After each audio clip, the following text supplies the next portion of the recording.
Que el Señor les bendiga en esta noche.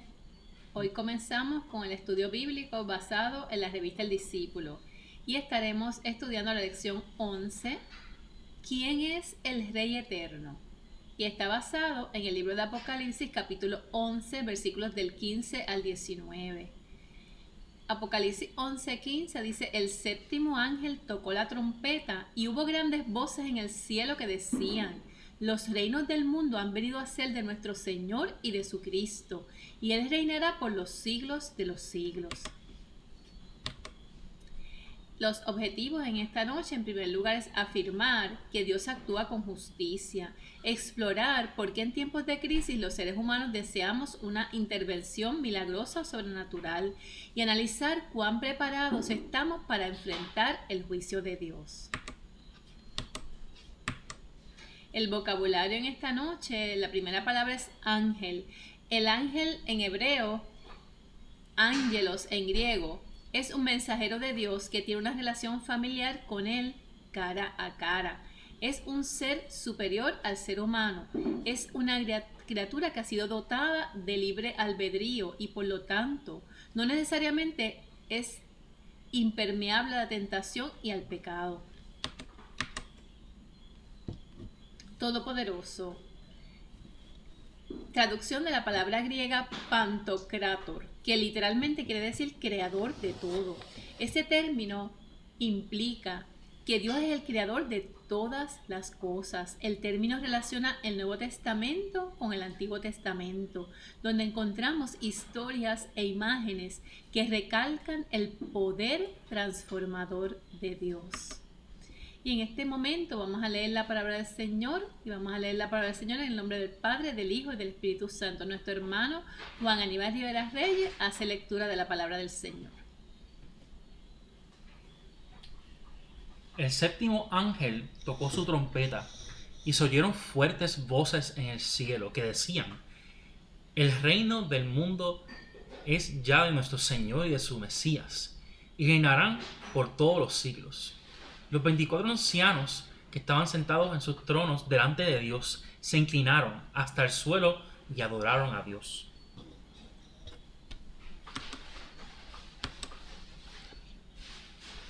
Diciendo: te damos gracias, Señor, Dios Todopoderoso. Tú eres y que eras, porque has tomado tu gran poder y has comenzado a reinar.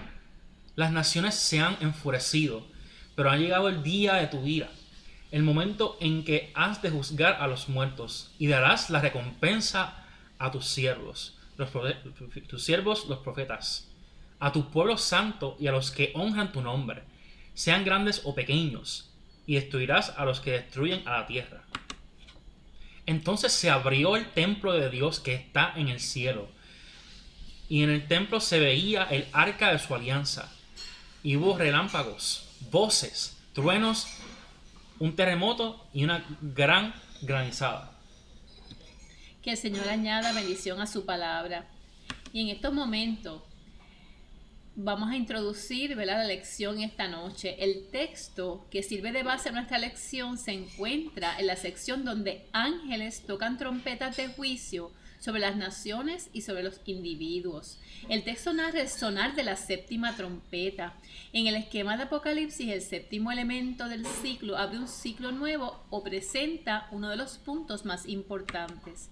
En este caso, la séptima trompeta proclama la soberanía de Dios sobre toda la creación y la resistencia de las fuerzas del mal. De este modo, el texto prepara el escenario para la confrontación final entre las fuerzas de la vida, dirigidas por Dios y por el Cordero, y las fuerzas de la muerte dirigidas por Satanás, la bestia, y por el falso profeta.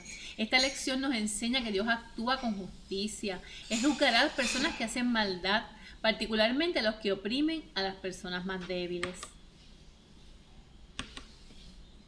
Y vamos a comenzar con el análisis de la escritura, que comenzamos con Apocalipsis 11:15, pero queremos también analizar que el libro de Apocalipsis es un libro de mucha esperanza para los cristianos.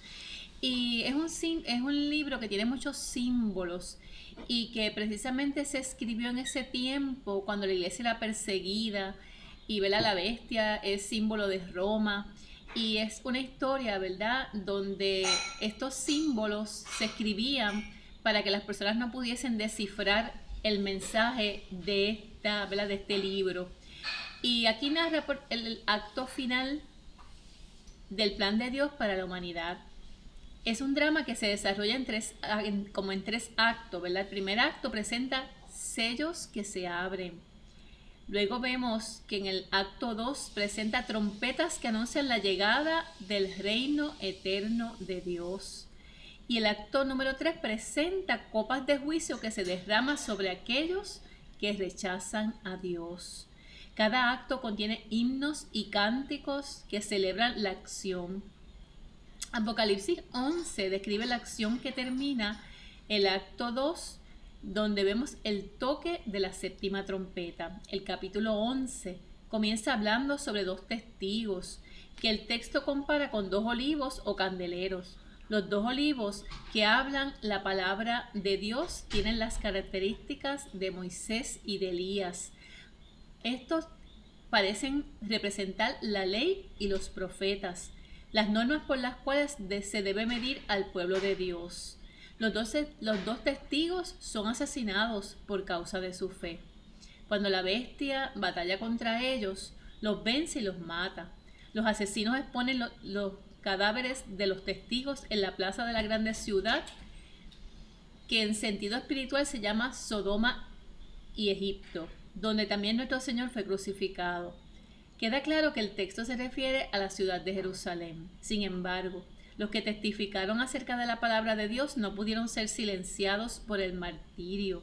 La ley y los profetas no pueden ser silenciados, sino que se levantan de la muerte, lo que causa pánico en el mundo.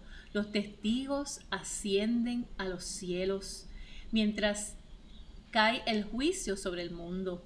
Este juicio se manifestó en todo tipo de cataclismos y de tragedias. La séptima trompeta cumple el misterio de Dios, proclamando el hecho de que los reinos del mundo han venido a ser de nuestro Señor y de su Cristo. Y aquí comienza, ¿verdad?, Apocalipsis 11:15.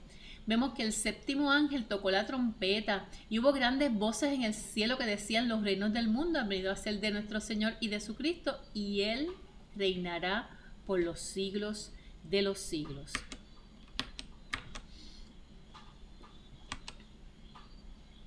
En Mateo 4:8, el diablo, intentando tentar a Jesús, le muestra el reino de este mundo. Finalmente el diablo lo llevó a un cerro muy alto y, mostrándole todos los países del mundo y la grandeza de ellos, le dijo: yo te daré todo esto si te arrodillas y me adoras. El reino de este mundo, en última instancia, es el reino del Dios creador. El diablo quería engañar a Jesús diciendo que le iba a dar todo, ¿verdad?, lo que estaba a su vista, y ¿verdad?, no tenía en cuenta que realmente Jesús era el Hijo de Dios y todo lo que en el mundo hay le pertenece a Él. Apocalipsis 4:11 nos dice: Señor, digno eres de recibir la gloria y la honra y el poder, porque tú creaste todas las cosas y por tu voluntad existen y fueron creadas. El reino de nuestro Señor y Salvador Jesucristo lo menciona 2 de Pedro 1:11, cuando señala: porque de esta manera os será otorgada amplia y generosa entrada en el reino eterno de nuestro Señor y Salvador Jesucristo. En Apocalipsis 11:15 es la primera vez de las 3 veces que se refieren a Cristo en el libro de Apocalipsis. La segunda vez es en Apocalipsis 12:10. Dice: entonces oí una gran voz en el cielo que decía: ahora ha venido la salvación, el poder y el reino de nuestro Dios y la autoridad de su Cristo, porque ha sido lanzado fuera el acusador de nuestros hermanos, el que los acusaba delante de nuestro Dios día y noche. La tercera vez que se hace referencia a Cristo en Apocalipsis lo vemos en Apocalipsis 20:4, cuando dice: y vi tronos, y se sentaron sobre ellos los que recibieron facultad de juzgar, y vi las almas de los decapitados por causa del testimonio de Jesús y por la palabra de Dios, los que no habían adorado a la bestia ni a su imagen, y que no recibieron la marca en sus frentes ni en sus manos, y vivieron y reinaron con Cristo 1000 años.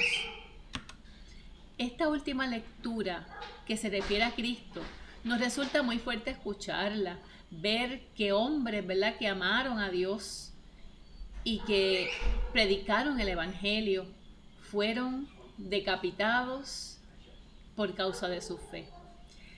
Muchas personas sacrificaron sus vidas por causa del Evangelio de Jesucristo. La bestia que se identifica con Roma junto al falso profeta fueron derrotados. Todos ellos fueron vencidos y lanzados al lago de fuego. Con el milenio se inicia el gobierno de los santos. El milenio es el cumplimiento de la justicia prometida a los mártires de Jesús. El milenio será seguido por la evangelización del mundo. Cristo es el enviado de Dios para salvarnos y para vivir llenos de gozo, en plenitud de vida por toda la eternidad.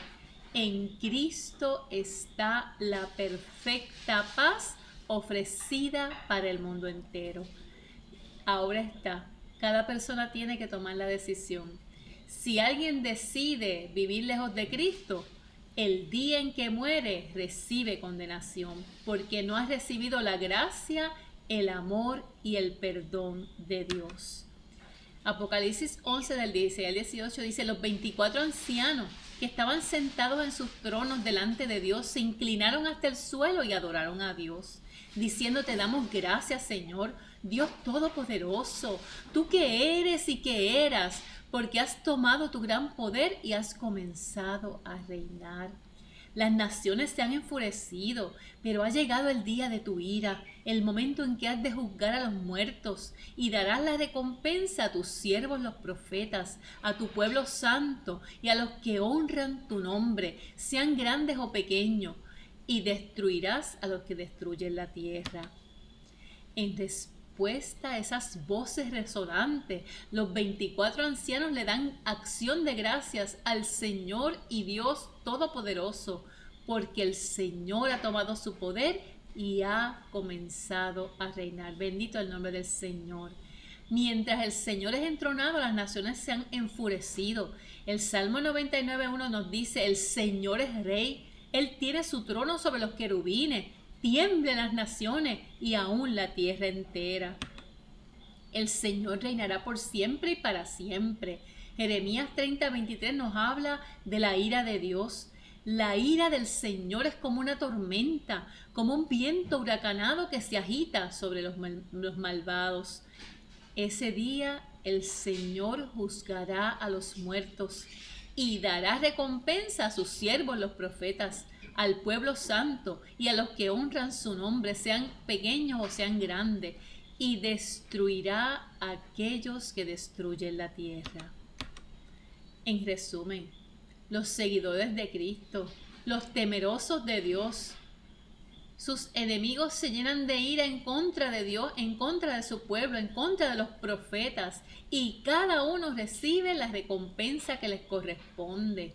Los que están llenos de ira son los que le han dado la espalda a Dios y recibirán la ira de Dios. Los que destruyen, que son aquellos, ¿verdad?, que son los malvados, los que, ¿verdad?, los que le han dado adoración a la bestia, que significa los placeres y la maldad de este mundo y el reino de Satanás. Estos que destruyen también recibirán destrucción. Y el deseo de los que se encuentran en el altar de Dios, a ellos, estos que están en el altar de Dios, ante Dios, que aman a Dios, que han dado su vida por Dios y por el Evangelio, a ellos se les darán ropas blancas y hallarán descanso hasta que se complete el número de sus hermanos al servicio de Dios.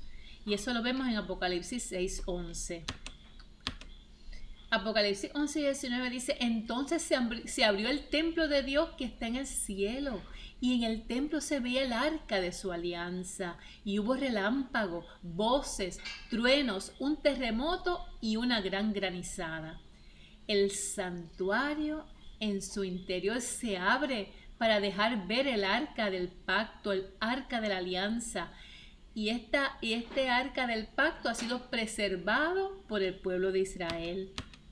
La presencia de Dios ciertamente estuvo con su pueblo a través del arca del pacto, Vemos en 2 de Samuel 22, 14 y 15, el Señor, el Altísimo, hizo oír su voz de trueno desde el cielo, lanzó sus flechas, sus relámpagos, y a mis enemigos hizo huir en desorden. Aquí vemos a Dios como guerrero, como tormenta. El Señor ciertamente vemos a través de la palabra y de la historia de Israel que Él defendió a su pueblo. El Salmo 77, 18, 19 y el 20a dice: se oían tus truenos en el torbellino, el mundo se iluminó con tus relámpagos y la tierra se sacudió con temblores.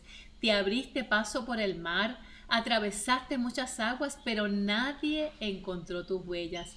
Dirigiste a tu pueblo como a un rebaño. Aquí en Apocalipsis vemos que el arca del pacto está de regreso en el santuario, pero ahora ese santuario se ha trasladado al reino de los cielos. Cuando se abre el santuario, Dios se manifiesta a través de imágenes de tormenta. Se toca la séptima trompeta y se hace eco de lo que está escrito en Apocalipsis capítulo 4, versículo 5. Del trono salían relámpagos, voces y truenos, y delante del trono ardían 7 antorchas de fuego, que son los 7 espíritus de Dios. Los profetas compartieron el mismo destino que Jesús, tuvieron éxito en su encomienda. También experimentaron conflicto, mas en obediencia a Dios entregaron su vida. Fueron mártires y cada uno obtuvo su recompensa, la vida eterna. Al final de los tiempos, los siervos de Dios, sus seguidores, sus profetas, serán recompensados. La primera enseñanza, ya yendo a la aplicación que nos da esta lección, es que Dios siempre actúa con justicia. Dios siempre juzga de manera adecuada porque tiene todos los elementos de juicio en sus manos. Él todo lo ve, Él escudriña los corazones. Para Dios no hay nada oculto. A diferencia de Dios, los seres humanos juzgamos de manera parcial, pues miramos, ¿verdad? Como dice la palabra, como por un espejo, oscuramente. No conocemos los corazones de los demás seres humanos, no conocemos su historia, solamente vemos un solo lado de las cosas porque nuestro entendimiento es limitado. Dios conoce todos los detalles que nosotros desconocemos. Es por esta razón que las decisiones de Dios siempre son justas, equitativas y correctas. Dios nunca juzga con maldad o con parcialidad. Él ve el todo. Para Dios no hay nada oculto. La segunda enseñanza está íntimamente relacionada con la primera. El juicio de Dios es una expresión de la justicia de Dios. La justicia es uno de los atributos de Dios. Él es justo, por eso actúa con justicia. La justicia es parte integral de la persona y del carácter de Dios. La tercera enseñanza es que Dios juzgará a todas las personas que hacen maldad. El sentido de justicia de Dios le lleva a juzgar con amor a toda la humanidad, a pesar de que todas las personas pecamos. Pero cuando conocemos al Señor, cuando una persona abre su corazón a Cristo, esa persona, por medio de ese amor tan grande que recibe de parte de Dios, todo el tiempo quiere alejarse del pecado, alejarse de todo aquello que nos aparta de Dios. Y así, como personas salvadas, alcanzadas por el amor y la misericordia de Dios, intentamos no fallarle a ese Dios y Señor que entregó su vida para salvarnos. La cuarta enseñanza es que no debemos tenerle miedo al juicio de Dios.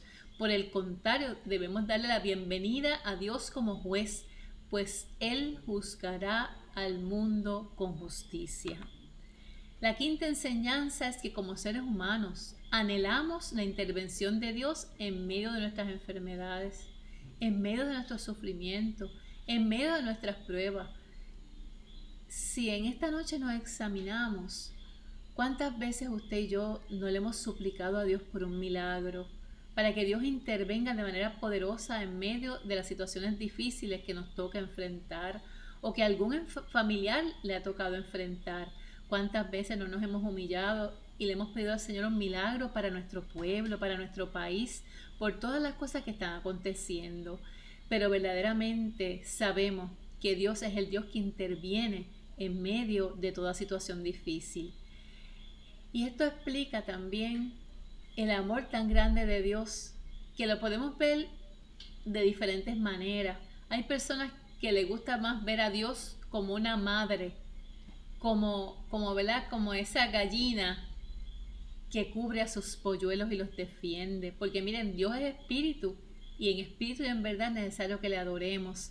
Así que en momentos difíciles, en momentos de prueba, de quebranto, de enfermedad, en momentos muy duros, nos recordamos de Dios como llamamos a nuestra mamá, a nuestro papá o a la persona que se ha hecho cargo de nuestra crianza para que nos rescate. ¿En cuántas ocasiones usted ha llamado a su padre, a su madre, cuando ¿verdad? Si ha partido con el Señor, cuando estuvo con vida, para pedirle oración, para que le diera un consejo?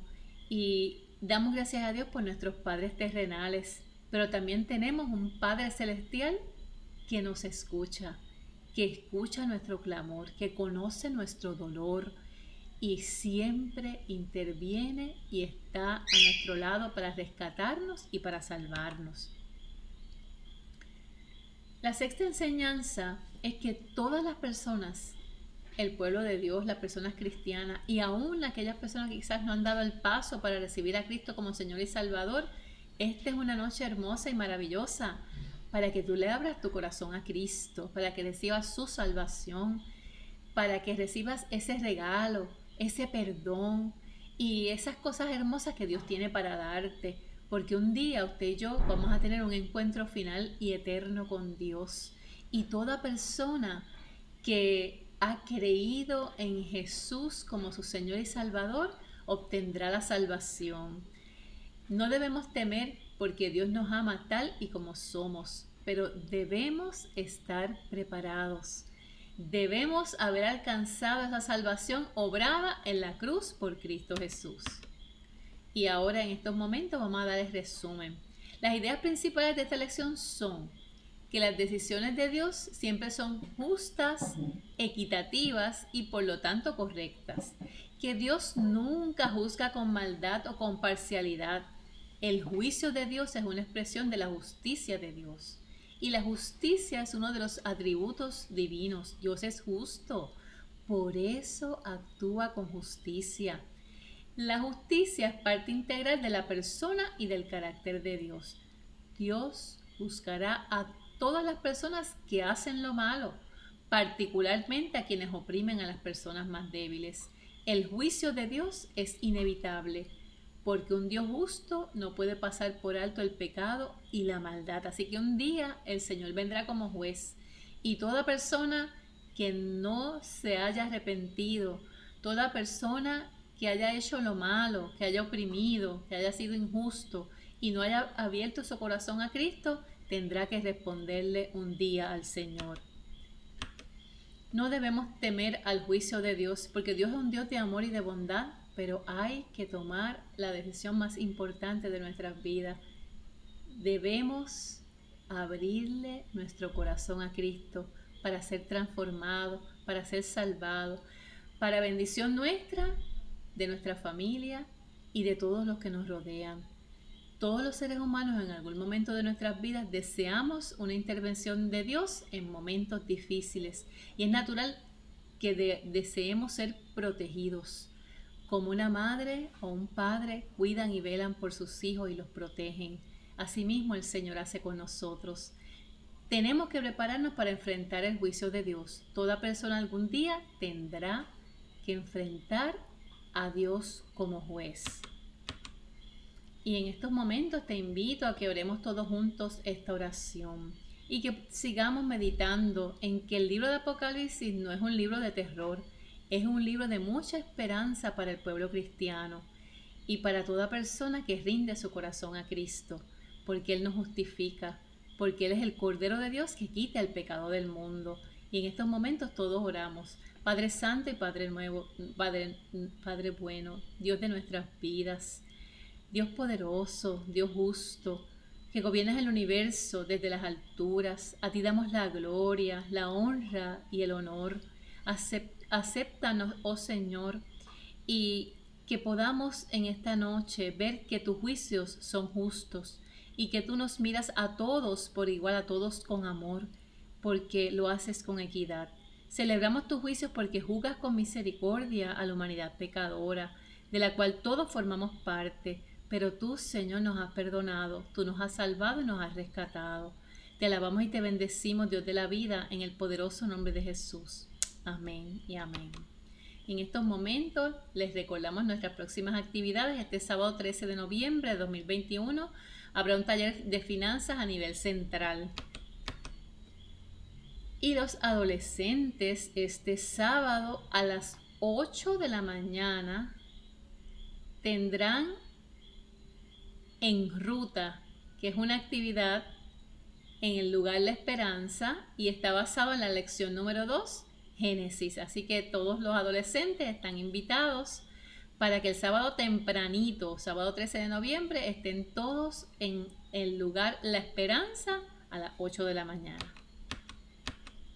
Y les invitamos a que todas las personas separen su espacio para el culto dominical. Puedes escribir por WhatsApp o texto para separar tu espacio, si es posible en o antes del viernes, ya que el sábado en la mañana enviamos los cernimientos. Si te registraste en la lista permanente, solo necesitas escribir en la semana que no puedes asistir si es que tienes algún compromiso por lo cual no puedas asistir.